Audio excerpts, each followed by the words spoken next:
अपने सपनों की उड़ान भरने के लिए घुघड़ीपुर का रहने वाला आर्यन मान 1 साल पहले गया था अमेरिका, लेकिन एक सड़क हादसे में उसकी दुखद मृत्यु हो जाती है, उसकी जान चली जाती है। और ऐसे में आप देख सकते हैं उनके परिवार के बीच में विधानसभा अध्यक्ष और घरोंडा से एमएलए हैं हरविंदर कल्याण शोक व्यक्त करने के लिए पहुंचे हुए नजर आ रहे हैं। हालांकि परिवार का कहना है कि प्रशासन से, सरकार से गुहार लगाते हुए नजर आ रहे हैं कि उनकी मदद की जाए, क्योंकि आखिरी पल में वो अपने बेटे को देखना चाहते हैं। लेकिन ऐसे में कहीं न कहीं आप देख सकते हैं ज़रूरतमंद परिवार है, और ऐसे में परिवार की सहायता के लिए, मदद करने के लिए, सरकार से अपील करने के लिए आज विधानसभा अध्यक्ष हरविंदर कल्याण उनके निवास स्थान पर पहुंचे हुए नजर आ रहे हैं और आश्वासन देते हुए नजर आ रहे हैं कि सरकार से मदद भी करवाई जाएगी, क्योंकि आप देख सकते हैं किस तरीके से काफ़ी ज़रूरतमंद परिवार है और इकलौता बेटा है। हालांकि एक बड़ी बहन भी है, उसकी भी बता रहे हैं परिवार की आने वाले दिनों में शादी करनी है, और ज़रूरतमंद परिवार है।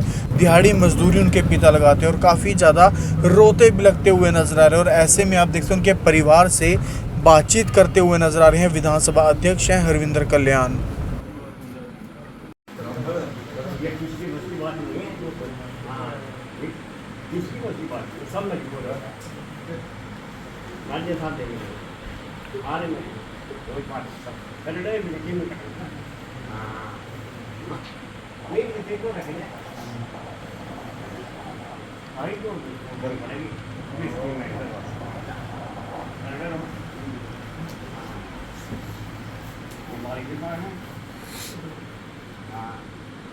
अपने सपने पूरे करने के लिए आर्यन मान 1 साल पहले गया था विदेश में, लेकिन एक दुखद हादसा हो जाता है जहां पर उसकी मृत्यु हो जाती है। फिलहाल परिवार आप देखते हैं काफ़ी ज़्यादा परेशान है, क्योंकि बेटे की बॉडी को बाहर से, अमेरिका से अब भारत लेकर आना है। और ऐसे में लगातार गुहार लगाते हुए नजर आ रहे हैं, सरकार से अपील करते हुए नजर आ रहे हैं। और उसी को लेकर आज विधानसभा अध्यक्ष हरविंदर कल्याण भी परिवार के बीच में पहुंचे थे। परिवार को कहा है कि सरकार भी कुछ ना कुछ इसमें मदद जरूर करेगी, लेकिन कुछ परिवार के भी यहाँ पर लोग मौजूद हैं। स्पीकर साहब आए थे, क्या कुछ बातचीत हुई है? आश्वासन तो दिया है, हमने आर्थिक मदद के लिए बात की है।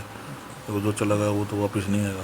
तो फिर परिवार, जो भतीजे की माँ है, पिताजी हैं, दादाजी हैं, उनको बुढ़ापे के सारे के लिए कुछ तो चाहिए।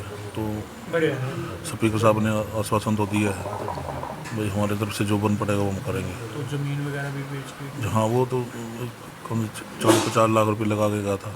1.5 बीघा ज़मीन है, वो गिरवी रखी है, घर भी गिरवी रखा है। उसके अलावा भी कर्ज उठा कर बेचा था। अब उसे एक साल हो गया वहाँ से, तो कुछ कमा के भेजा ही नहीं अभी तक। वो तो सेटल ही हो रहा था। अब वो सेटल ही हो रहा था, वहाँ वकीलों के खर्चे हैं, अपने खर्चे हैं, तो घर कुछ नहीं भेजा उसने। वो सारा का सारा कर्जा एज इट इज खड़ा है। तो घटना घटी कैसे थी, जानकारी? वहाँ कार एक्सीडेंट हो गया। कार स्टोर पे काम कर रहा था, स्टोर पे जा रहा था, तो रास्ते में कार एक्सीडेंट हो गया। दूसरा बंदा कार चला रहा था, ये साथ साइड में बैठा हुआ था। और लड़का भी इकलौता लड़का है, बड़ी बहन है, 22 साल की गुड़िया है बड़ी, उसकी भी शादी करनी है, वो भी खर्चा सिर पे खड़ा है खर्चा। नहीं पूरे करने गया था। हाँ, यहाँ पे तो रोजगार जैसे कुछ करता नहीं था, बट उसके लिए ये था भी यहाँ नहीं तो वहाँ जाके कुछ कमा ले, घर वालों के सपने पूरे करे, और भगवान को और कुछ मंजूर था। बिल्कुल आप समझ सकते हैं अपने सपने पूरे करने के लिए गया था आर्यन विदेश में, और किस तरीके से अपने और अपने परिवार के सपने पूरे करने थे। लेकिन एक बहुत ही दुखद, दर्दनाक हादसा सामने आता है जहां पर पूरे परिवार को झकझोर कर रख देता है। हालांकि लगातार सरकार से भी मदद की अपील कर रहे हैं, गुहार लगा रहे हैं, और ऐसे में विधानसभा अध्यक्ष हैं जो घरोंडा से एमएलए भी हैं, वो भी परिवार के बीच में पहुंचे थे, आश्वासन दिए कि सरकार भी मदद करेगी। और ऐसे में कहीं ना कहीं परिवार भी अपील करता हुआ नजर आ रहा है कि सरकार कुछ मदद करे। आप भी परिवार से हैं, बताना चाहेंगे कुछ? हम भी यही चाहते हैं कि स्पीकर साहब से भी हमने रिक्वेस्ट की है, ये जो अब परिवार बाकी रह रहा है यहाँ पे, इनका कुछ कर्जा उतर जाए, इनके खाने पीने का कुछ साधन हो जाए। बाकी तो कुछ रहे ही नहीं, सब कुछ, घर भी गिरवी, ज़मीन भी गिरवी, और बेटा भी चला गया, और तो बाकी कुछ रहे ही नहीं, घर ही ख़त्म हो गया। एक बेटा था, एक गुड़िया है, इस अगर नाम लेने वाला भी नहीं कोई रहा। हम तो यही चाह भाई कम से कम ये कर्ज में तो ना जीवें, सरकार कोई मदद कर दे, हमारी यही अपील है हमारी। पिता क्या करते हैं उनके? पिता इसके मजदूरी कर रहे हैं, 3 सेक्टर में किसी फैक्ट्री में लग रहे, मजदूरी करें डेली की दिहाड़ी में करें। जरूरतमंद परिवार? जरूरतमंद है जी परिवार। ये दादा है उसका, बेटे उसका। आपने तो बचपन से खिलाया होगा उसको गोद में। हाँ जी, बिल्कुल। हम हाँ जी, दादा हैं, जो भाई कुछ हम परिवार। जमीन थी गिरवा दी गई। दादा 70 साल पे गया, गाँव में दिहाड़ी करनी पड़ी जी।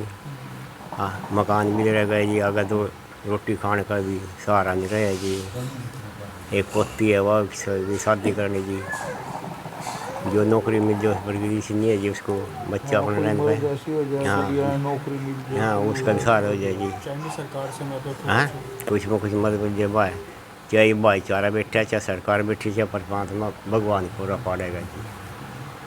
बिल्कुल आप समझ सकते हैं कि किस स्थिति में परिवार जो है वो गूंज रहा है। परिवार जो है काफ़ी कहीं ना कहीं तंग है, परेशान है, क्योंकि आपको बता दें ज़मीन बेचकर पैसे उधार पर उठाकर उसको विदेश में भेजा था, लेकिन एक हादसा हो जाता है और उसके बाद जो है आर्यन की जान चली जाती है। परिवार की सिर्फ इतनी सी गुहार है, इतनी सी अपील है कि सरकार इसमें मदद करे। कुछ अपील है कहीं ना कहीं जो परिवार चाहता है कि प्रशासन के बढ़ चढ़ कर सामने आए और ऐसे में आर्यन की जो बॉडी है वो वापस उसके घर पहुंच सके, ताकि पूरे रीति रिवाज से आखिरी बार जो है परिवार उनको देख सके और रीति रिवाज से उसका दाह संस्कार कर सके। और ऐसे में कहीं ना कहीं लगातार परिवार भी अपील कर रहा है, हम भी अपील कर रहे हैं कि आखिरकार इस मामले में जो कुछ भी इनकी परिवार की मदद हो सके सरकार को इस ओर ध्यान जरूर देना चाहिए। मुकुश तीजा, करनाल ब्रेकिंग न्यूज़, करनाल।